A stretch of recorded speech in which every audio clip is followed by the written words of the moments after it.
Assembly में election act तरमीमी bill कसरत राय से मंजूर कर लिया गया है। इस बिल में 2 तरमीम पेश की गई हैं।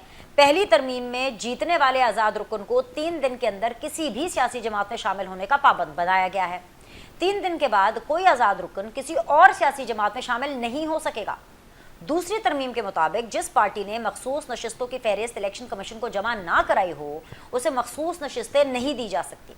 इलेक्शन एक्ट में ये तरमीम सुप्रीम कोर्ट के उस फैसले के बाद मंजूर की गई जिसमें सुप्रीम कोर्ट के अक्सरियती जजेस ने फैसला दिया था कि मखसूस नशिस्तें ना सिर्फ तहरीक इंसाफ का हक है बल्कि उनके अरकान को सुन्नी इत्तेहाद काउंसिल में शामिल कराना ज्यादती है। सुप्रीम कोर्ट ने इलेक्शन के 6 माह गुजर जाने के बावजूद तहरीक इंसाफ के अरकान को खसूसी इजाज़त दी कि अगर वो चाहें तो 15 दिनों के अंदर अंदर तहरीक इंसाफ में शामिल हो सकते हैं। बादियों नज़र में ये मामला पार्लियामेंट वर्सेस सुप्रीम कोर्ट लग रहा था। तासुर मिल रहा था कि सुप्रीम कोर्ट के जजेस और हुकूमत एक दूसरे के आमने सामने आ खड़े हुए हैं, मगर मामला जितना समझा जा रहा था ना, उससे कहीं ज़्यादा पेचीदा हो गया है। मखसूस नशिस्तों से मुताल्लिक केस की समाअत करने वाले 2 जजेस के इख्तलाफी नोट ने एक नया पिंडोरा बॉक्स खोल दिया है। सुप्रीम कोर्ट के 2 फाजिल जजेस जस्टिस अमीनुद्दीन खान और जस्टिस नईम अख्तर अफगान ने पाकिस्तान तहरीक इंसाफ को मखसूस नशिस्तें अलॉट करने के मामले पर कहा है कि PTI को रिलीफ देने के लिए आइन के आर्टिकल 51, आर्टिकल 63 और आर्टिकल 106 को मुअत्तल करना होगा। जी हाँ, सुप्रीम कोर्ट के दो सीनियर तरीन जजेस ने अपने ही साथी जजेस के फैसले पर संगीन सवाल उठा दिए। इख्तलाफी नोट में लिखते हैं कि आर्टिकल 62 और 63 के तहत कोई रुकन असेंबली पहले से जमा कराए गए अपने हल्फनामे के बरक्स नया हल्फनामा दाखिल नहीं करा सकता, और अगर कोई रुकन किसी दूसरी पार्टी में शामिल हो जाए तो ऐसे अरकान को ताज़ीरी नताइज का सामना करना होगा। 2 जजेस ने अपने इख्तलाफी नोट में यह करार दिया कि अदालत का कोई भी ऐसा हुक्म जो आइनी दफात के मुताबिक ना हो, उस पर अमल दरामद करना रियासत के किसी दूसरे इदारे पर लाजिम नहीं है। इख्तलाफी नोट के मुताबिक दौरान समाअत कुछ जजेस ने यह सवाल भी पूछा कि क्या मखसूस नशिस्तें PTI को दी जा सकती हैं, तो कोई भी वकील मखसूस नशिस्तें PTI को देने पर मुत्तफिक नहीं हुआ।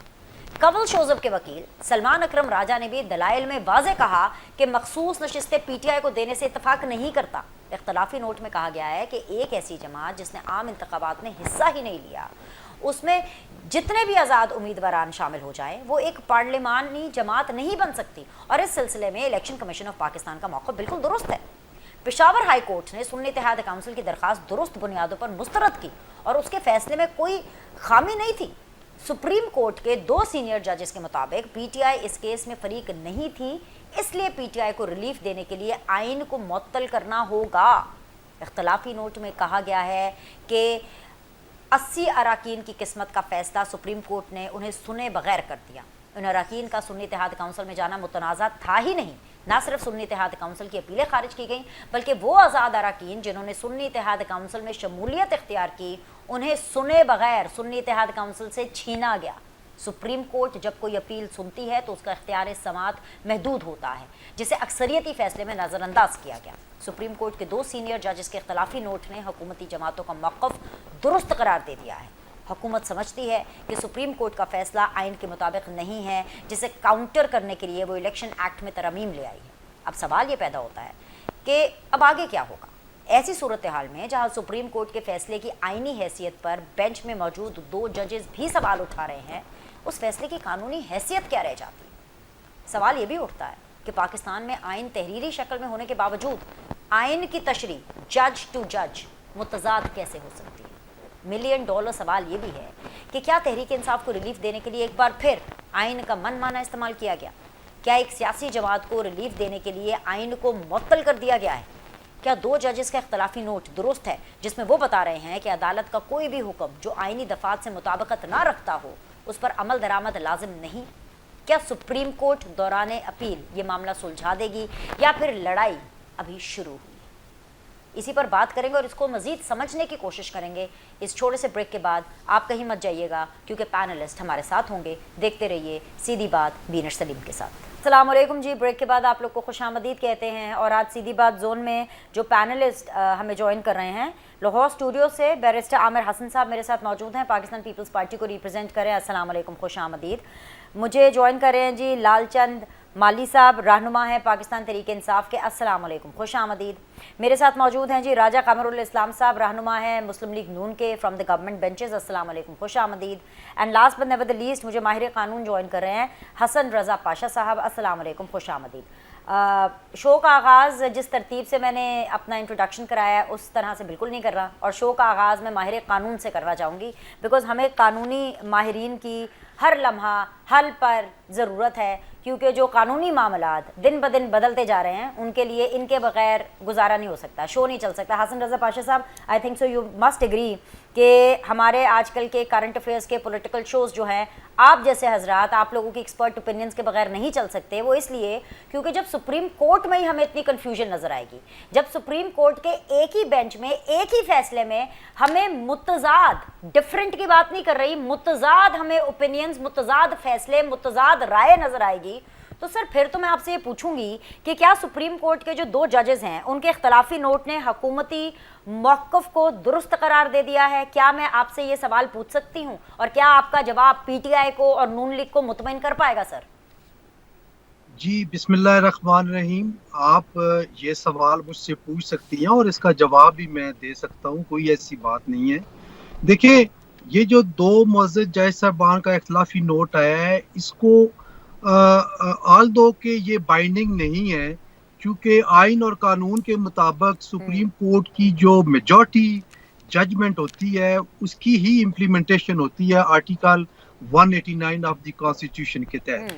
लेकिन ये जो इख्तिलाफी नोट है ये रूटीन से हट के है, इसमें इन्होंने 2 बातें की हैं जो बड़ी इंपॉर्टेंट हैं और जिसको अक्सरीती राय वाले मुअज़्ज़ज़ जज साहबान जब अक्सरीती फैसला लिखेंगे तो जरूर अनडू करने की कोशिश करेंगे और करना पड़ेगा, क्योंकि जब अवाम की सेटिस्फेक्शन और गवर्नमेंट की सेटिस्फेक्शन के लिए भी जरूरी है। अब इसमें इन्होंने आर्टिकल 51, आर्टिकल 63 और आर्टिकल 106 के मुतल्लिक ये कहा है कि अगर इस अक्सरीती फैसले को नाफज करना है तो फिर इन 3 आर्टिकल जो कॉन्स्टिट्यूशन के हैं इनको सस्पेंड करना पड़ेगा। बतौर स्टूडेंट ऑफ लॉ मैं ये समझता हूँ कि इसमें वजन है। देखिए, सुप्रीम कोर्ट ऑफ पाकिस्तान ने कॉन्स्टिट्यूशन की इंटरप्रिटेशन करनी है, लेकिन जब आप इंटरप्रिटेशन करते वक्त आप एक स्टेप आगे चले जाते हैं तो it amounts to be rewriting of the constitution. आपने तीन दिन का टाइम दिया गया था कानून में कि कोई भी आज़ाद मेंबर अपनी मर्जी के साथ एफिडेविट दे के कोई पार्टी ज्वाइन कर लेता है। अब आप under the shelter of supreme court of Pakistan floor crossing को जायज करार दे रहे हैं, तो फिर उस फैसले को जो 63A का फैसला जो कि पंजाब असेंबली का दिया गया था कि जिसमें 25 MPAs ने ज़हन में सोचा कि उन्होंने फ्लोर क्रॉसिंग करनी है और अभी उनका वोट काउंट ही नहीं हुआ और आपने उनको पनिशमेंट दे दी इसी सुप्रीम कोर्ट ऑफ पाकिस्तान ने, तो उसके मुतल्लिक भी हम ये कहते हैं कि वो भी रीराइटिंग ऑफ कॉन्स्टिट्यूशन है और इसको भी इसी तनाजुर में देखेंगे।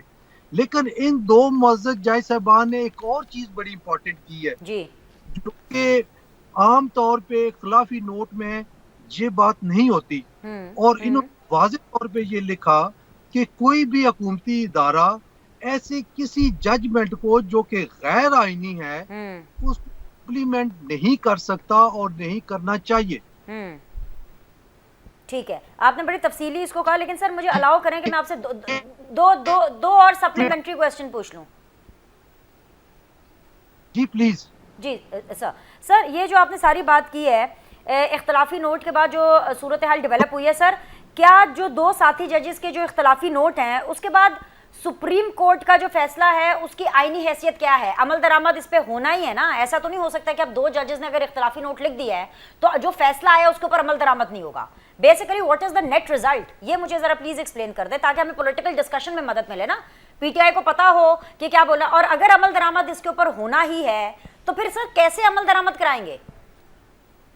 जी बिनेश, बड़ा अच्छा क्वेश्चन है। 2 चीजें हैं इसमें जी। आर्टिकल 189 ऑफ द कॉन्स्टिट्यूशन में ये वाज़ेह तौर पे लिखा है कि तमाम मुल्की इदारे सुप्रीम कोर्ट की जजमेंट उन पे बाइंडिंग है और उसकी इम्प्लीमेंटेशन उन्हें करनी है।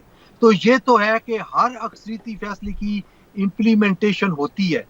अब आते हैं इस जजमेंट की तरफ जो शॉर्ट ऑर्डर की सूरत में आई है इस वक्त, वो ये है कि उसमें एक window supreme court of Pakistan ने खुद ओपन रखी है और वो इस तनाजुर में रखी है कि अगर इलेक्शन कमीशन ऑफ पाकिस्तान को हमारा फैसला समझ नहीं आती और कोई कंफ्यूजन है तो वो सुप्रीम कोर्ट ऑफ पाकिस्तान की तरफ रुजू कर सकते हैं। और well in time election commission of Pakistan ने सुप्रीम कोर्ट में पिटीशन फाइल कर दी है कि जनाब हमें बताएं कि हमारे रिकॉर्ड के मुताबिक अभी जो पाकिस्तान तहरीके इंसाफ है उसका कोई स्ट्रक्चर क्लियर नहीं है, वाजे नहीं है, क्योंकि जो आखिरी इलेक्शन हुए हैं उनको भी अभी तक कमीशन ऑफ पाकिस्तान ने ये नहीं करार दिया कि ये इलेक्शन ठीक है और बैरिस्टर गौर जो है वो इसके चेयरमैन है। जो इलेक्शन हसन साहब, मैं चाहूंगी कि आप थोड़ी देर के लिए और मेरे साथ शो में बने रहें, क्योंकि मैं चाहती हूं कि अगर सियासतदानों के दिमाग में इस शो के अंदर अगर कोई और इबाम भी रह गया तो आप उसको दूर करें, क्योंकि देखें हर सियासतदान के पास तो ये एक्सेस नहीं है ना कि वो सुप्रीम कोर्ट में हर चीज़ को लेकर के जाए और फिर उनसे दोबारा तशरीह मांगे। तो पाशा साहब थोड़ी सी मौजूदगी मैं चाहूंगी कि आप मजीद और दें इस शो के लिए। लालचंद साहब, मैं आपकी तरफ आऊंगी। मेरा बड़ा बेसिक सवाल है आपसे कि 3 दिन में जो आज़ाद अरकान है उसको कोई ना कोई पार्टी ज्वाइन करना है, इसमें क्या प्रॉब्लम है? मतलब आप लोगों के लिए स्पेशल छूट दी गई, 3 दिन को 15 दिन पे तब्दील किया गया। अच्छा, अब उससे भी बड़ी एक चीज़ है, मैं ऐसे सियासतदान सर आपसे पूछ रही हूँ, आप आज पीटीआई में हैं, फॉर दैट मैटर आप आज़ाद हैं, आप पीटीआई को ज्वाइन करते हैं, 3 दिन के बाद आप कहते हैं अब मैं पीटीआई में नहीं हूँ और मैं जो हूं अब सुन्नी इत्तेहाद में चला गया, और फिर उसके बाद आप दोबारा सुन्नी इत्तेहाद को छोड़ के नून लीग में चले जाएंगे, आपका वोटर सपोर्ट भी कंफ्यूज होगा।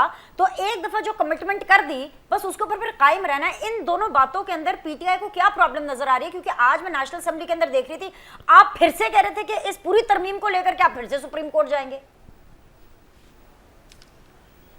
शुक्रिया बीनिस, देखें हमें कोई इशू नहीं है। सुप्रीम कोर्ट की जो जजमेंट है उसमें स्पेशल सर्कमटेंसेस या पर्टिकुलर सर्कमटेंसेस का हवाला दिया गया है। जो उस वक्त पाकिस्तान तहरीक इंसाफ से हो रहा था उसकी न सिर्फ पाकिस्तान पर अब पूरी दुनिया गवाही दे रही है कि पाकिस्तान तहरीक इंसाफ के साथ बहुत ज्यादती हुई, उनको सैंपल छीना गया, उनके कैंडिडेट्स को अगवा किया गया, उनको इलेक्शन लड़ने नहीं दिया गया, तो बहुत सारी वजूहत वहाँ पे मौजूद थी। आपने देखा होगा कि इलेक्शन कमीशन एक आईनी इदारा है और उसने आके सुप्रीम कोर्ट में हियरिंग जब चल रही थी आके उन्होंने एडमिट किया कि हमने पाकिस्तान तहरीक इंसाफ के कैंडिडेट्स को इंडिपेंडेंट करार दे दिया था सुप्रीम कोर्ट के फैसले की तनाजुर में। उस पे पूरी सुप्रीम कोर्ट के 13 के 13 जजेस ने कहा कि आपने हमारे फैसले की जो इंटरप्रिटेशन की है वो गलत है। हमने कहा था, हमने सिंपल लिया है, पार्टी वहां पे मौजूद है, लेकिन आपने उनसे पार्टी का हक छीन लिया। तो ये था बेसिक पॉइंट जहां से पूरा टर्न अराउंड हुआ, क्योंकि दोनों, एक आईनी इदारा सुप्रीम कोर्ट जिसने एक फैसला दिया और दूसरा एक आईनी इदारा इलेक्शन कमीशन जिसने उसकी गलत तशरीह की। अब ये पूरी दुनिया जानती थी कि, और हमारी वेबसाइट्स पे भी था कि पाकिस्तान तहरीक इंसाफ के कैंडिडेट्स जो है वो इंडिपेंडेंट इलेक्शन लड़ रहे हैं और उनकी लिस्टें वहां पे मौजूद थी। और ये जजेस बार बार, आप देखें मदोखिल साहब भी कह रहे थे कि हक तो पीटीआई का बनता है।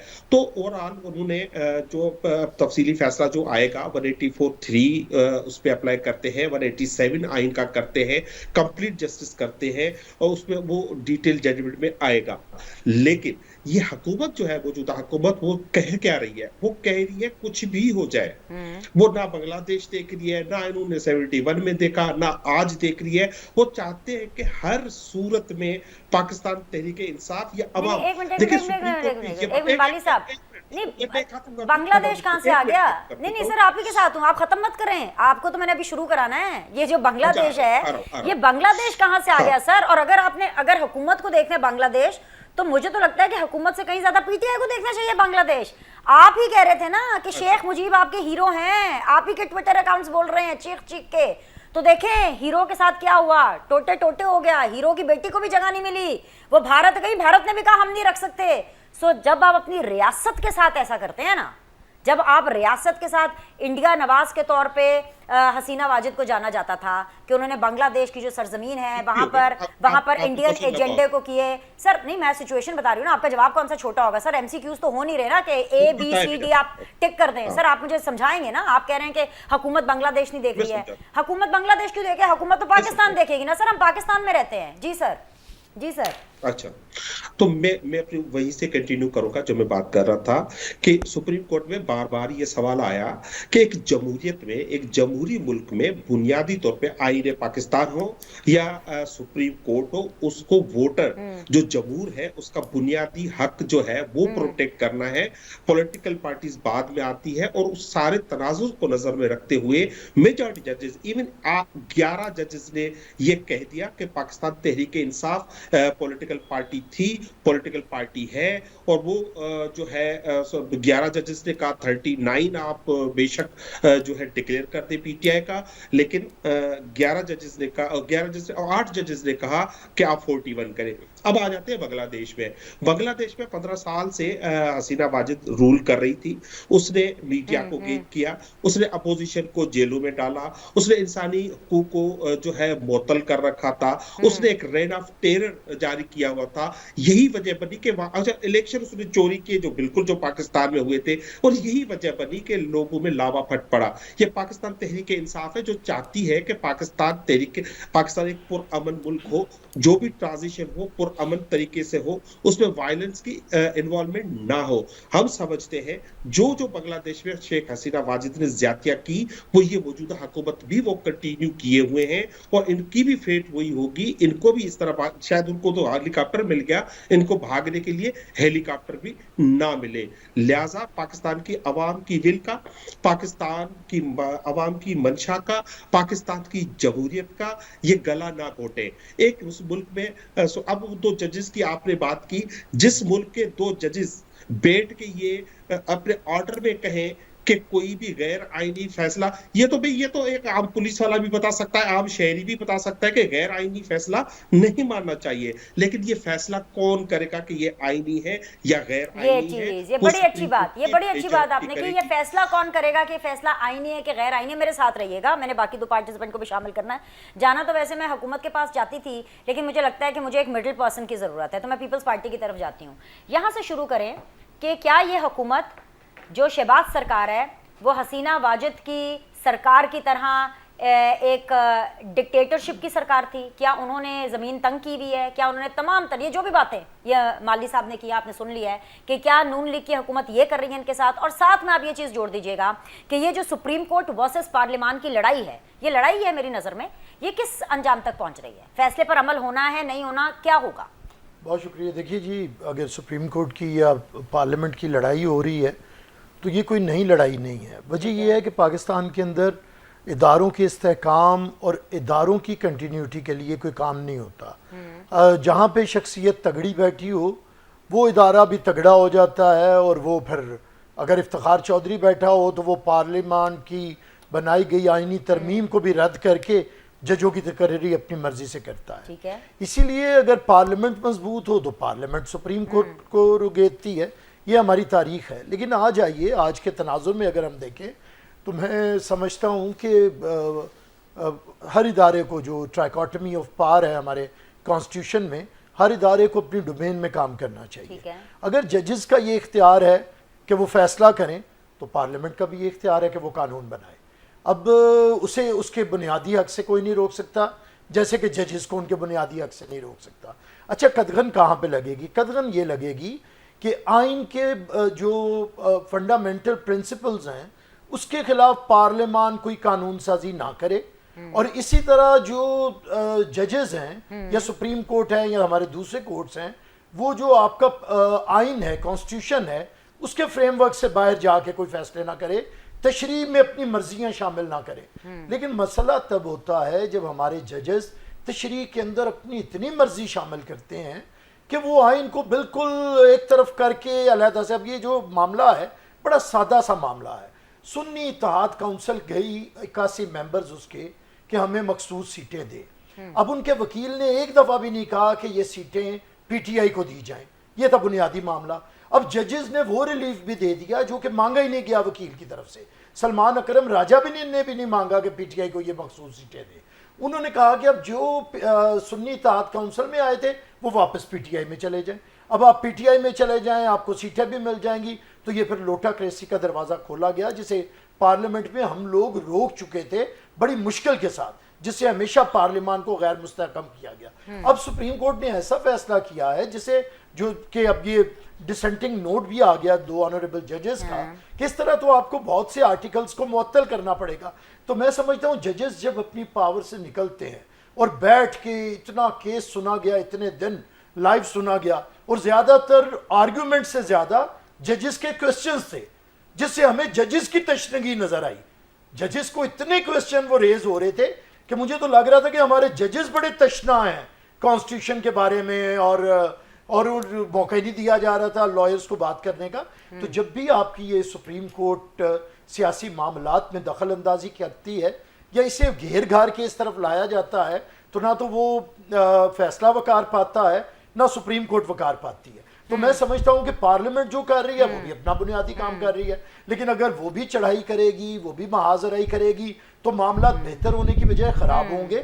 यहाँ पे आके मेरे ख्याल से अगर जब कोई मामला पार्लियामेंट से मुतालिक आए तो सुप्रीम कोर्ट को चाहिए कि वो उन्हें रेफर कर दे पार्लियामेंट को कि आप सारी जमातें बैठे और इस मसले को हल करें। इसी तरह अगर कोई जुडिशरी का मामला आता है तो पार्लियामेंट को चाहिए कि वहां पे सुप्रीम जुडिशल काउंसिल से मशवरा करे, और जैसा कि पार्लियामेंट करती है, और वकला की जो तंजीमें हैं, पाकिस्तान बार काउंसिल है और दूसरी एसोसिएशंस हैं, इनके साथ रब्ता करके कानून साजी की जाए। पाकिस्तान को जुडिशल रिफॉर्म्स की ज़रूरत है। हमारे जज बड़े हों तो आइन से भी बड़े हो जाते हैं, और फिर छोटे हों तो फिर एक आर्मी चीफ के एलएफओ से भी छोटे हो जाते हैं। पहले ये फैसला करें कि ये इन्हें बड़ा होना है कि छोटा होना है। अगर छोटा होना है तो आइन से छोटा हो, और अगर बड़ा होना है तो किसी भी आमराना कुव्वत के सामने आप लोग को हुकूमतों में नहीं आने देना, बस ये चलता रहेगा जब तक इमरान खान जेल से बाहर आके वजारत उज़्मा पर नहीं बैठते। कर तो लिया फैसला सर, आप भी हर शो में आकर के कहते फैसला करे पीटीआई। सर मैं बता रही हूँ, बच्चा जानता है पीटीआई का क्या फैसला है। वजीर आजम इमरान खान को उन्होंने बनाना है, नहीं बनाने देना उन्होंने बिलावल को वजीर आजम, उनसे नहीं बर्दाश्त हो रहा शहबाज शरीफ वजीर आजम, आप फिर कहते हैं जी फैसला कर लें। अच्छा चले जरा बात तो कर लेने दे इस पे। मैं देखिए सत बिस्मिल्लाह, जिसे वो बनाना तो वोटों से है ना। है। और अगर आज ये कह रहे हैं, आपने मेरे से सवाल किया था कि ये फाशिस्ट हुकूमत है और उसकी तरह की है, हसीना वाजिद की तरह की, इस हुकूमत को तो 3-4 महीने हुए हैं, 15 साल का मुआवजा उनसे क्या करेंगे।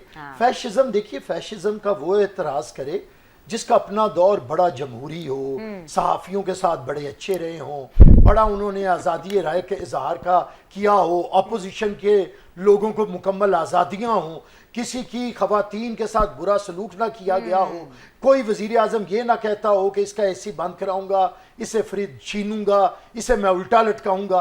तो जब आप ये सब कुछ करते रहे हैं तो किस मुंह से आप हकूक मांगते हैं? बड़ा ज़बरदस्त तरीके से आपने अपना पॉइंट रखा है। बिल्कुल जी, ज़बरदस्त है। लालचंद साहब आपको वैसे फ्रिज मुबारक, लेकिन मैं राजा कमरुल इस्लाम साहब से पॉइंट ऑफ व्यू चाहूंगी। राज साहब, आपने कानून साजी तो करा ली है, लेकिन आप रिपरकशंस के लिए तैयार है? Are you ready to face the music sir? वापसी भी हो सकती है इसकी? ये हम तो कब से तैयार थे, जब हमने हुकूमत संभाली थी तब भी तैयार थे उसकी सियासी कीमत देने के लिए। लेकिन मैं ये इतनी लंबी चौड़ी जितनी बहस थी उसको मैं रिपीट नहीं करना चाहता। मैं आशा साहब से बिल्कुल इत्तेफाक करता हूँ। मैं सिर्फ इतना कहूंगा कि एक तरफ ये आइन में तरमीम है, बेसिकली तो ये कानून में तरमीम है, लॉ में, इलेक्शन एक्ट में, लेकिन बेसिकली तरमीम नहीं है, ये एक एक्सप्लेनेशन है। जो ऑलरेडी मौजूद था उसको एक्सप्लेन किया गया है, बस इतनी बात। और मैं सिर्फ इतना कहूंगा कि इसको सामने रखें और आइन को सामने रखें, यानी आइन की जो आर्टिकल 51 है, 63 है और 106 है, इसको अगर सामने रखेंगे आप तो ये देखें कि क्या ये जो तरमीम है जो आज हुई है कौमी असम्बली ने पास की, ये कहीं भी इन कंट्राडिक्शन टू कॉन्स्टिट्यूशन है। और दूसरी तरफ सुप्रीम कोर्ट का जो फैसला है उसे सामने रखें कि ये तो खुद ब खुद दूध का दूध पानी का पानी हो जाएगा। यानी आइन को एज ए जज मान लें, आइन को एज ए बैरोमीटर मान लें, एज ए डेटम मान लें, और इन दो चीजों को उसकी रोशनी में उस हदसे में देखें जो 3 क्लॉजेज हैं 51, 63 और 106, तो इसमें सारी चीजें सामने आ जाएंगी और ये जो जो दो जजेस का फैसला है उसने बातें मजीद निथार के सामने कर दी। अब क्वेश्चन क्या है? क्वेश्चन वही है कि आया लोटाक्रेसी का और फ्लोर क्रॉसिंग का रास्ता खोलना है या नहीं। आइन में बड़ी सराहत के साथ, वजाहत के साथ लिखा हुआ है कि पार्टी का उम्मीदवार कौन होता है और आजाद उम्मीदवार कौन होता है। हर वो उम्मीदवार जो अपने नॉमिनेशन पेपर्स में, मैं जरा आसान अल्फाज में समझा रहा हूँ लोग जो हमारे सामईन है, कि हर वो उम्मीदवार जो अपने नॉमिनेशन पेपर्स यानी वो ओथ जो उसके नॉमिनेशन पेपर्स के साथ बयान अल्फी मुंसलिक होता है, उसमें जब लिख देता है कि मेरा ताल्लुक फलां सियासी जमात से है, तो वो हतमी है। उसके बाद कहीं भी उसमें पूरा आप आइन खंगाल लें, इलेक्शन एक्ट देख लें, इलेक्शन के रूल्स देख लें, बड़े कॉम्प्रिहेंसिव रूल्स इलेक्शन एक्ट 2017 के बने हुए हैं, तो कहीं भी उसे ना आइन ना कानून ना रूल्स इजाजत देते हैं कि वो अपनी उस पार्टी की वो जो कैंडिडेचर है उसे तब्दील करे। और उस पर मजीद ठप्पा जो दूसरा लगता है, पहला वो मर्जी से लिखता है उस कॉलम में अपनी पार्टी, मुस्लिम पीटीआई, तहरीक इंसाफ, जो भी, और दूसरा काम पार्टी का टिकट होता है, यानी जिसे टिकट बोलते हैं वो बेसिकली एक सर्टिफिकेट होता है पार्टी लीडर। अच्छा, अब वो इर्रिवोकेबल है, एक बात। दूसरा यह है कि वो जब 3 दिन गुजरते हैं, 3 दिन किससे, या अभी कहा गया कि जी 3 दिन नहीं 15 दिन दे दिए गए, तो बात 15 या 3 से, जी सर, वो वाज़े लिखा हुआ है कि 3 days after notification by the election commission, यानी जिस दिन कामयाबी का नोटिफिकेशन होगा किसका, आजाद उम्मीदवार का, तो उसके पास सिर्फ 3 दिन है, 72 घंटे हैं। 72 घंटों में वो जिस सियासी जमात के साथ शामिल होना चाहे उसके साथ शामिल हो जाएगा। और उसमें शेल का लफ्ज है। और बाद में जब आप फ्लोर क्रॉसिंग वाली 63 क्लॉज देखते हैं, राजा साहब मेरे बस में हो तो मैं चाहूं कि आप बोलते जाइए, लेकिन पता क्या राजा साहब, फैक्ट क्या है, मुतमईन आपने मुझे तो करना नहीं है, पीटीआई ने आपके कहने से होना नहीं है, मुतमईन आपने करना है सुप्रीम कोर्ट को सर। पाशा साहब, ये जो राजा साहब भी कह रहे हैं, बैरिस्टर साहब भी कह रहे हैं, ओवरऑल पल्स यही है, और ये सिर्फ सियासतदानों की पल्स नहीं है, ये सिर्फ पॉलिटिकल पार्टीज की या गवर्नमेंट की या फॉर दैट मैटर उनके इत्तेहादियों की नहीं है, ये सिर्फ अवाम की भी नहीं, बल्कि ये पल्स कहीं ना कहीं with in the bench, with in the जजेस ऑफ द सुप्रीम कोर्ट भी है कि पीटीआई को आउट ऑफ द वे जाकर इस मामले में जो है रिलीफ दिया गया है सर। जी बिनेश, मैं एक बात जरूर कहूंगा कि हमारी सुप्रीम कोर्ट ऑफ पाकिस्तान का ट्रैक रिकॉर्ड कोई इतना अच्छा नहीं है। मुल्क में जितने भी मार्शल लॉ आए, यूजरपर आए, ultimately supreme court of Pakistan के उस वक्त की सुप्रीम कोर्ट ऑफ पाकिस्तान ने उनको वैलिडेट किया। बल्कि आपको याद होगा कि परवेज मुशर्रफ ने आइन में अमेंडमेंट का 6 महीने मांगे थे और हमारी सुप्रीम कोर्ट ऑफ पाकिस्तान ने 3 साल दे दिए। अगर आइन की तशरीह का फाइनलिटी इन्हीं को ही है और आइन के मुताबिक इन्हीं को है, और वो फैसले हम किधर लेकर जाएंगे, किस सुप्रीम कोर्ट के पास लेके जाएं और कहें कि आप इन फैसलों को अब अनडू करें। आप देखें भुट्टो केस को कितना अरसा इंतजार करने के बाद अभी कुछ 6 महीने पहले जो है वो फैसला हुआ, और कितने साल इंतजार करना पड़ा, वो डिकेड्स। ये अलमिया है पाकिस्तान का, हम पता नहीं इस अलमिया से कब निकलेंगे। एक और चीज बड़ी इंपॉर्टेंट है, अब मार्शल लॉ से भी सख्त जो चीज है, इंटेलिजेंस के एस्टेब्लिशमेंट से भी जो सख्त चीज है, जिसका दबाव कोई बंदा बर्दाश्त नहीं कर सकता, वो है सोशल मीडिया का दबाव। सोशल मीडिया देखे, एस्टेब्लिशमेंट 1-on-1 आपसे बात करती है, एक ब्रिगेडियर या कर्नल आता है, किसी को नहीं पता क्या बात हुई है और आपने क्या की है। ठीक है, सोशल मीडिया पे आपको, आपकी फैमिली को, आपके तमाम खानदान को, आप सब कुछ जो है वो आपको एक्सपोज कर देते हैं।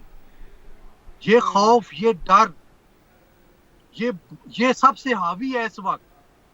अभी मेरे पाशा साहब ये वैसे आपने कमाल बात कर दी है, मतलब प्रोफेशनल जजेस हों, सुप्रीम कोर्ट के जजेस हों, हाईएस्ट फॉरम के जजेस हों, और सर वो प्रेशर से डर जाएं, क्या बात कर रहे हैं सर।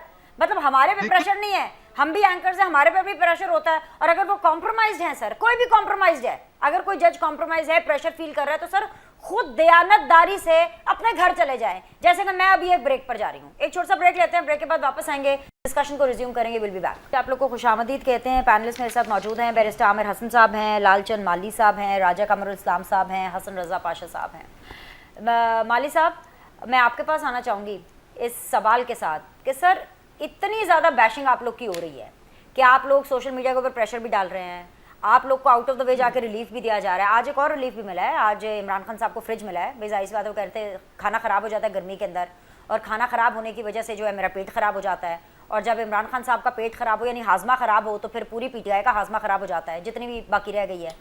और फिर सर ये सीटों वाला मामला है, इसके ऊपर भी तो सर इतनी तोहमत, इतनी इल्ज़ाम तराशी बर्दाश्त करके ये आप अपने हक में चीज़ें क्या करा लेंगे। और सबसे बड़ी बात ये जो ये बैरिस्टर साहब पाकिस्तान पीपल्स पार्टी ने की है कि लोटाक्रेसी का खात्मा हो रहा था सर, आप उस खात्मे के आगे सीसा पिलाई दीवार बन गए कि नहीं नहीं जी हमने लोटाक्रेसी नहीं खत्म होने देनी।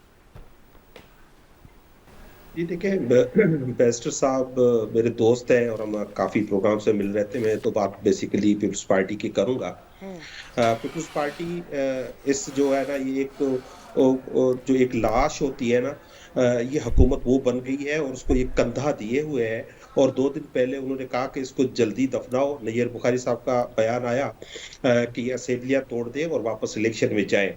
तो ये जो सियासी लाश है इस मौजूदा हुकूमत की, इसने इतनी बदबू फैला दी है कि लोगों की का सांस जो है वो अब घुट रहा है। दूसरी बात, जो नवाज लीग के दोस्त हमारे साथ जो बैठे हुए हैं, मैं इनकी बात से एग्री कर रहा हूँ ना। जो ये कह रहे हैं, हम मखसूस सीटों के हवाले से वही बात कर रहे हैं कि जिसने टिकट जमा करवाया, जिसने डिक्लेरेशन जमा कराया और वापस नहीं लिया था, वो तो पीटीआई के लोग थे। ये तो अब इलेक्शन कमीशन भी मान रहा है और सुप्रीम कोर्ट भी मान रहा है।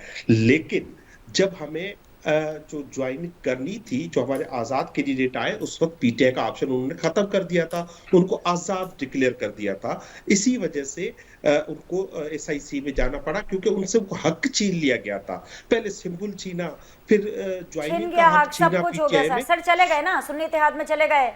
अब वक्त तो पीछे नहीं जा सकता ना सर, फिर तो मैं वहां से शुरू करूंगी कि सर आप अपने इलेक्शन ठीक से करा ले। वक्त कैसे पीछे जाता है यार, मतलब वक्त पीछे कैसे जाता है जी जब पाकिस्तान के आइन और कानून के मुताबिक जब डॉक्टर आरिफ अलवी साहब ने, प्रेसिडेंट ने असेंबली डिसॉल्व की थी, तो उसको सुप्रीम कोर्ट ने रिवर्स नहीं किया था। क्या ये जो साजिश के तहत जो आए थे, इनको एक टाइम फ्रेम नहीं दिया था कि फला दिन पे ये करके इस हुकूमत को हटाया जाए? तो ये जो कहना कि जो है ना कि सिर्फ पीटीआई को रिलीफ मिल रहा है, ये पीटीआई का हक था। जहां तक इमरान खान साहब की बात है, उनकी जान को खतरा है, वो करोड़ी अवाम दिल की धड़कन है। और आपने कल देखा पूरे पाकिस्तान में वो हमें जलसे नहीं करने देते हैं, लेकिन कल स्वाबी में जिस तरह एक अवाम का समंदर आके एक रूरल इलाके में निकला इमरान खान की एक काल पे, ये उससे खौफजदा है। ये इमरान खान को फ्रिज ना दे, इमरान खान को तकलीफ दे, इमरान खान को डेथ सेल में रखे, इमरान खान की सहूलतें छीन ले। ये समंदर से ज्यादा मीडिया पर तो नहीं नजर आया। जी इसीलिए आप थोड़ी देर पहले दावा कर रही थी ना कि हम बड़े आजाद हैं, तो अपनी आजादी आप खुद सोच ले कि आप कितने आजाद हैं। आप क्यों नहीं दिखा सकते वो समंदर? क्यों सर आजाद हैं? तो मैं इसलिए कह रही हूँ अच्छा जलसा था। ये तो नहीं कहा जा सकता कि जी समंदर था, मतलब सर क्या समंदर तो नहीं था।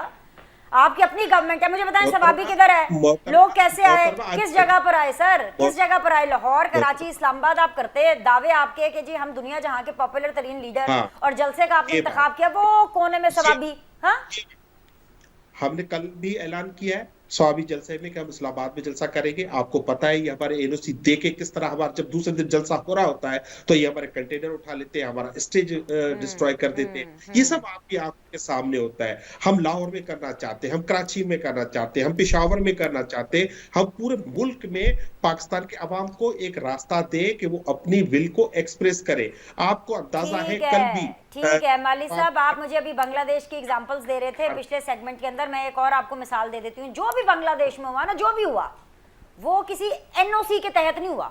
अवाम निकले, दिलेरी दिखाई उन्होंने, जो उनका दिल किया उन्होंने बस कर दिया। तो सर ये सिर्फ एनओसी, तो सर ये बस मैं सिर्फ आपको बता रही हूँ, एनओसी वाला जस्टिफिकेशन ना दें। इनकलाब एनओसी से नहीं आते, इनकलाब बस ऐसे ही आ जाते हैं, उनके लिए एनओसी नहीं चाहिए होता। अगर कोई पॉपुलर होता ना शख्स, उसके लिए आपको परमिट नहीं चाहिए होता कि बताएं जी हम नहीं सर ये मेरी ख्वाहिश नहीं है, ये मेरी दलील है जो कि मैं आपको दे रही हूँ। ठीक है राजेश साहब, ये सिचुएशन आपने देख ली है, एक तरफ आज फ्रिज भी इनको मिल गया। आई एम श्योर कि आप लोगों ने रेजिस्ट नहीं किया होगा कि नहीं नहीं जी खान साहब को फ्रिज नहीं देना। और मैं पक्के यकीन और दावे से कह सकती हूँ कि अगर नवाज शरीफ साहब को इस बात का पता चला होगा, नवाज शरीफ ने कहा होगा कि फ्रिज के साथ साथ इनको फ्रीजर भी दे दें। सर एक तरफ फ्रिज मिल रहा है, फ्रीजर मिल रहा है, सीटें भी मिल रही हैं, सब कुछ मिल रहा है, तो सर मैं तो ये समझता हूँ कि आप तो खुद ही अपना बोरिया बिस्तरा पैक करके घर चले जाएं। सर किससे लड़ना है आपने, कैसे लड़ना है? बयानियां आप बना नहीं सक रहे हैं, इनकी प्रोसिक्यूशन आपकी गवर्नमेंट के अंदर इतनी वीक है कि आप अदालती मामलात के अंदर इनको कोई डेंट पहुंचा नहीं सक रहे हैं, सियासी तौर पर वैसे डेंट नहीं पहुंचा सक रहे हैं, तो आपने इनसे बस बातें ही सुनती रहनी है। नहीं, हमारी शायद प्रोसिक्यूशन इतनी वीक नहीं है जितनी इनके इन रोड्स स्ट्रॉन्ग हैं जुडिशरी में। अच्छा, तो एक तो ये वजह है, तो उसका भी 9 मई के जो जितने मामलात हैं वो तो खैर अभी प्रोसिक्यूट हो रहे हैं, वो तो लेट होंगे। मैं सिर्फ वो फ्रिज के ज़िमन में इतना कहूंगा कि जब हम जेल में थे तो हमारे फ्रिज जब खराब होते थे तो हम बड़ी मुश्किल से छुपा छुपू के जो चीज अंदर लेके जा मंगवाते थे, किसी चीज में लपेट लपूट के, वो इसम गोल होता था। हमें जो मैक्सिमम फैसिलिटी दस्तयाब थी वो ये होती थी कि चलो ये इसको खा के तो अपने पेट को कंट्रोल करें। ये जो फ्रिज वाली कहानी है ये तो खैर चलें, मैं खुद भी मुबारकबाद पेश करता हूँ। और वाकई मियाँ साहब अगर, लेकिन ये जो बांग्लादेश की बार बार मिसाल दे रहे हैं, इनको मैं ये बताना चाहता हूँ कि आप साथ लिबिया की भी मिसाल दें, साथ शाम की भी दें, साथ मिस्र की दें, अलजायर की दें। ये बार बार बांग्लादेश में तो जो मार पड़ी है वो हर मुल्की जो उनके कनेक्शंस थे और बिलखसूस भारतीय जो लॉबी थी उनके साथ, और मुक्ति बाजी के न सिर्फ बच्चों को बल्कि पोतों को नौकरियों का 30% कोटा देना। जरा तसव्वुर करें अगर पाकिस्तान की कोई हुकूमत जिस तरह के माजी में इन्होंने सपोर्ट किया भी है टीटीपी को कि तीसरी नस्ल को नौकरियों में कोटा रिजर्व कर दे तो नौजवानों के क्या हालात होंगे। तो इसलिए ये उसे कंपेयर न करें, ये मुक्ति बानी का शाखसाना था, ये भारत नवाजी का शाखसाना था। और बांग्लादेश के लोग, बंगाल के लोग रवायती तौर पर वो जो हैं वो पॉलिटिकली बहुत ज्यादा अवेकनिंग है वहां पर। मुस्लिम लीग की भी इब्तिदा आपको पता है कि बुनियादी लीडर्स बंगाल से थे। तो ये बंगाल की मिसाल जो दे रहे हैं ये उल्टी इनके गले पड़ेगी। ये ना पाकिस्तानी फौज जो है वो बांग्लादेश की आर्मी है और ना बांग्लादेश की आर्मी जो है वो पाकिस्तान की आर्मी है बुनियादी तौर पर। और वो फिर 15 साल का, ये सिर्फ ये भी महीने गिन रहे हैं कि जी वो इलेक्शन बांग्लादेश के जून में हुए थे, तो ये इलेक्शन बांग्लादेश की हसीना वाजद साहिबा ने 2018 का भी जीता था, 2014 का भी जैसे भी था। तो ये पिछले 15 साल के जज्बात थे, लेकिन बुनियादी उसमें किरदार। और इस मामले में तरीके इंसाफ को सबक सीखना चाहिए कि उन्हें ये जो बैरूनी आकाओं दारोमदार ये करने की कोशिश कर रहे हैं, चाहे किसी मुल्क की असेंबली की करारदाद हो और चाहे वो भारत नवाज लॉबी की जो है वो मुख्तलिफ सूबों में हमायत हो, तो इनके लिए वो बुनियादी तौर पर इनके लिए बतौर मिसाल और इनके लिए बायस इबरत या बायस सबक हो सकता है। इसका कोई कंपैरिजन नहीं है पाकिस्तान की हुकूमत के साथ। चलिए जी, इसी नोट के ऊपर एक छोटा सा ब्रेक ले लेते हैं, ब्रेक के बाद वापस आएंगे, बाकी पैनलिस्ट से भी बात करेंगे। Will be back. Welcome back जी, फाइनल राउंड ऑफ डिस्कशन है। हसन रजा पाशा साहब, आखिरी सवाल जो मैं आपसे करना चाहूंगी, मुझे ये बताइएगा कि क्या सुप्रीम कोर्ट जो है वो अपील में मामले को सुलझा देगी या फिर अभी जो बालादस्ती की जंग है अभी चलेगी, अभी ये जंग शुरू हुई है? What's the outcome? पिनश, एक अजीब सा गुज़श्ता कुछ अरसे से ट्रेंड चला आ रहा है और वो ये कि शॉर्ट ऑर्डर फौरी तौर पे या दूसरे दिन निकल आता है, लेकिन डिटेल जजमेंट जो है वो कई महीनों के बाद आती है। ठीक है। और ये ट्रेंड अब रूटीन के मुताबिक ये सिलसिला चल रहा है। मैं समझता हूँ कि पहले ऐसा नहीं होता था, पहले जजमेंट साथ ही अनाउंस हो जाती थी और जिसने रिव्यू फाइल करना है या अपील करनी होती है उसको सफिशिएंट टाइम मिल जाता है और फिर वो मैटर इनफ्रेक्चुअस नहीं होता। अब ये है कि शॉर्ट ऑर्डर आ जाता है, उसकी इम्प्लीमेंटेशन हो जाती है और जब उसके फाइनल जज वो डिटेल ऑर्डर आता है, उसकी अपील में जब जाते हैं तो मामला इन्फ्रक्चस हो जाता है और कोर्ट कहती है कि पुलों के नीचे से तो पानी बह गया। तो मेरा ख्याल है कि ये इस चीज को भी एड्रेस करना चाहिए honourable supreme court of Pakistan को और हाई कोर्ट्स को कि शॉर्ट ऑर्डर की बेसिस पे इम्प्लीमेंटेशन नहीं होनी चाहिए, बल्कि डिटेल जजमेंट साथ ही बेशक 4 दिन 5 दिन के वक्फे के बाद अनाउंस कर दें, लेकिन हो जानी चाहिए। दूसरी बात जो बड़ी इंपॉर्टेंट मैं करना चाहता था वो ये करना चाहता था कि जो नया ट्रेंड अब चलेगा इस जजमेंट की इम्प्लीमेंटेशन के ठीक बाद है। वो ये है कि आप देखें कि एक हलके में कई उम्मीदवारान मुख्तलिफ पार्टियों के या एक ही पार्टी के वो नॉमिनेशन पेपर्स फाइल करते हैं और टिकट किसी एक को मिलता है। राइट। बाकियों में भी लिखा होता है कि मैं तरीके इंसाफ से हूँ, मैं तरीके इंसाफ से हूँ। ठीक है, अब जीतता कोई आजाद जीत जाता है, टिकट होल्डर हार जाता है और वो आजाद बन के वो किसी और पार्टी में ज्वाइन करता है और बाद में तरीके इंसाफ को वो देखता है कि वो इक़्तिदार में आ रही है या उसके एक वोट से इक़्तिदार में आएगी, तो फिर इस जजमेंट का सहारा लेके वो कहेगा जी कि जनाब मैं समझ गई हूँ पाशा साहब, समझ गई हूँ ना, जोर डाले मुझे समझ आ गई है। और आप ये कहना चाह रहे हैं कि अभी तो पार्टी शुरू हुई है, पिक्चर अभी बाकी है, ये मामला चलेगा। बहुत शुक्रिया पाशा साहब, मुझे समझ आ गई है। बैरिस्टर साहब, अब आप तसल्ली से सुकून से अपना कथारसिस कर रहे हैं, लेकिन पहले थोड़ी सी तारीफ। आज जो पीपल्स पार्टी ने शाना बशाना नून लीग के साथ खड़े होकर, हालांकि एक प्राइवेट मेंबर का बिल था, ये बिलाल अजहर कियानी साहब ने प्रेजेंट किया था, and what a support you showed. खास तौर पे मैं यहाँ पे शाजिया मरी साहिबा का जिक्र करूंगी। कमाल तरीके से उन्होंने पाकिस्तान तहरीक इंसाफ को, जो भी सुन्नी इत्तेहाद वडेवर, उनको जवाब दिया। मगर सर ये नैयर बुखारी साहब को क्या हो गया? अच्छे खासे ज़बरदस्त किस्म के क्लैरिटी रखने वाले शख्स हैं, वो कह रहे हैं जी हुकूमत तहलील करें, घर को जाएं, चलें जी फारिग हुए। ये क्या चल रहा है आपकी पार्टी में, क्या चल रहा है? देखिए, हमारी पार्टी में नहीं चल रहा। जब वफाकी वजीर कहें कि हुकूमत चलती नज़र नहीं आती, थोड़े दिनों की मेहमान है, बड़ी मुश्किलात हैं, तो फिर एक इत्तेहादी जमात यही कहेगी कि फिर क्या कर रहे हो, फिर आप लोग घर चले जाओ अगर आपसे नहीं चलती है तो। और फिर आप मुशावरत भी ना करें, आप हर जगह पे भागे भागे जाएं जहाँ पे आइनी तौर पे आप पे कोई ज़रूरत भी नहीं है कि आप वहाँ पे मुशावरत करें, लेकिन जहाँ पे आइन आपको कहता है कि मुशावरत करें उधर आप नज़र ही नहीं आते। और इखलाकियात भी कहते हैं कि जिन्होंने आपकी हुकूमत बनाई है उससे तो ज़रूर मुशावरत करें। हम कोई 5-7 सीटों वाली पार्टी तो नहीं है कि हमारी वजह से आपकी हुकूमत कायम है। हम आपके करीब करीब पार्टी हैं और हमने आपको बग़ैर हुकूमत में बैठे हुए सपोर्ट दी हुई है और आप वजारतें इंजॉय कर रहे हैं, गवर्नेंस एंजॉय कर रहे हैं, तो और उसके बाद आप हमसे मुशावरत ना करें और आपस में बैठें अंजुमन सिताइश बायमी में और बाहर आके रोना शुरू कर देंगे, हमें बड़े ख़तरात हैं, तो हमसे मुशावरत करें, वगरना फिर ये मशवरा। दूसरी बात, देखिए हम किसी की सपोर्ट क्या पार्लियामेंट आप ऑन कर रहे हैं जो भी नैयर बुखारी साहब ने कहा है, that is also part of strategy. जी सर, मेरी पार्लियामेंट के अंदर शाजिया मरी साहिबा की सपोर्ट, पीपल्स पार्टी की support, and that is same Peoples Party. वो हमारी पार्टी के सेक्रेटरी जनरल हैं और पार्टी की स्टेटमेंट को मैं कैसे ऑन नहीं करूंगा। दूसरी बात, जो शाजिया मरी साहब ने किया वो पाकिस्तान पीपल्स पार्टी का हमेशा से एक जद्दोजहद है। हमने पार्लियामेंट की सुप्रीमेसी के लिए हमेशा आवाज़ उठाई है। हमारे दोस्त PMLN के जब इफ्तिखार चौधरी के परों के नीचे बैठे हुए थे और उसके साथ साथ उसके नारे लगा रहे थे और उसकी बड़ी बातें कर रहे थे, उस वक्त भी हम पार्लियामेंट के लिए कहते थे कि पार्लियामेंट की सुप्रीमेसी को कंप्रोमाइज मत करें। तो आज हम कैसे किसी के हक और मुखालिफत में नहीं जाते? हमारा मसला, मुझे बुरी बात, हमारा मसला है पार्लियामेंट के प्रो पार्लियामेंट। आप माशाल्लाह इतनी आप इतनी इन डेप्थ नजर रखते हैं, बारीक नजर होती है पाकिस्तान पीपल्स पार्टी के जितने भी जो मेंबर्स हैं उनकी। आपको क्या लगता है सुप्रीम कोर्ट अपील में ये मामला सुलझाएगा या अभी आपको बहुत लड़ना पड़ेगा? आपको अभी नून लीग का बहुत साथ देना है, पार्लियामेंट का बहुत साथ देना है इस मामले में? मेरे ख्याल से लड़ना नहीं पड़ेगा, जज आपस में लड़ रहे हैं, इधर किसी को किसी के साथ नहीं लड़ना पड़ेगा। फसाद और फूट उधर है और वो वाजे नजर आ रही है। क्या वजह है?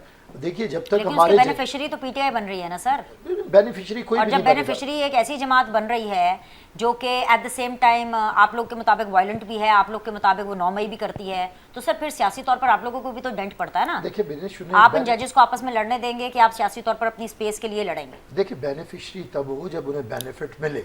फैसले का कोई बेनिफिट ही नहीं मिला उन्हें ना, एक सीट भी उन्हें नहीं मिली, तो फिर इस कानून साजी की क्या जरूरत? क्या वजह ये नहीं, सीट तो नहीं मिली ना। पार्लियामेंट की सीट है, उसका फैसला पार्लियामेंट ही करेगा, सुप्रीम कोर्ट नहीं करेंगे। ये आप बड़ी वाज़े तौर पे ये देख लीजिए, फिर जंग लड़के देख लें क्या जंग का हाल होता है। नुकसान होगा तो सबको होगा, लेकिन एक बात याद रखें, मैं एज अ पॉलिटिकल एक्टिविस्ट भी ये कहता हूँ कि हमारी क़यादत को, अब पहले सियासी क़यादत को होश के नाउन लेने चाहिए। 70 से ऊपर है सारे अब ना। अब मुल्क को बेहतर करें, नहीं करेंगे तो फिर याद है। और बेहतरी क्या है कि पार्लियामेंट एक दफ़ा फैसला करे, जिन सियासतदानों ने आमरों का साथ दिया है या मुक्तदरा के ज़रिए, इस्टेब्लिशमेंट के ज़रिए इक़्तिदार में आए हैं, उन्हें सियासत से फारिग करें।